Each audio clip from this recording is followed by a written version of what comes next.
కమలాకుచ చూచుక కుంకమ కమలాకుచ.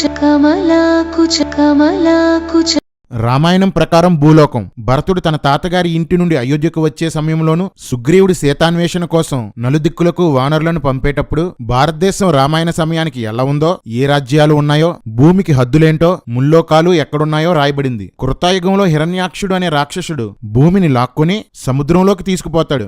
భూమి కింద 7 లోకాలున్నాయి. అతల, విత్తల, సుత్తల, తలాతల, మహాతల, రసాతల, పాతాల లోకాలని వాటికి పేరు. హిరణ్యాక్షుడు ఈ భూమిని సముద్రం కింద నుండి లాక్కొని పోయి 6వ లోకమైన రసాతలంలో దాచేశాడు. అప్పుడు విష్ణువు కోరలు గల అడవి పంది అవతారం ఎత్తి సముద్రంలోకి వెళ్లి భూమిని వెతికాడు. హిరణ్యాక్షుణ్ణి చంపి పంది కోరలతో సముద్రం అడుగు భాగంలోనికి చీల్చుకొని వెళ్లి భూమిని బయటకు తీసుకువచ్చి మళ్లీ దాని స్థానంలో పెట్టాడు. చాగంటే ఇదే కథ నీ మనవడికి చెప్పావనుకో నీకు పిచ్చెక్కిందని పిలక కట్ చేసేస్తాడు. భూమిని లాక్కొని సముద్రంలోకి పట్టుకుపోయాడా? ఏంటి గరికిపాటి ఈ సొల్లు? సముద్రం ఉన్నదే భూమి మీద కదా. హొరే ఎర్రికొక్కలు, ఇవన్నీ నమ్ముతారా మీరు? సముద్రం కింద పొరల్లోకి చొచ్చుకెళ్లి భూమిని బయటకు తెచ్చాడా? నరసింహారావు, ఈ నరపంది అవతారం నువ్వు నమ్ముతావా? ఒకదానికొకటి కలిపి ఏదో ఒక సొల్లు చెప్తావు కదా.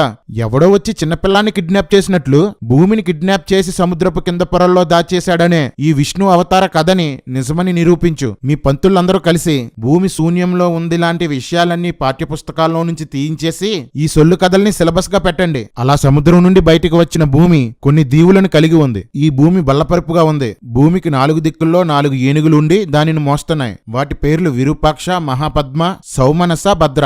ఈ ఏనుగులు ఎప్పుడైనా తొండాలు కదిపినప్పుడు భూకంపాలు వస్తుంటాయి. తొండాలు కదిపితే భూకంపాలు వస్తాయట. ఇదండి రామాయణ గాథ. ఇదేం కర్మరా దేవుడా.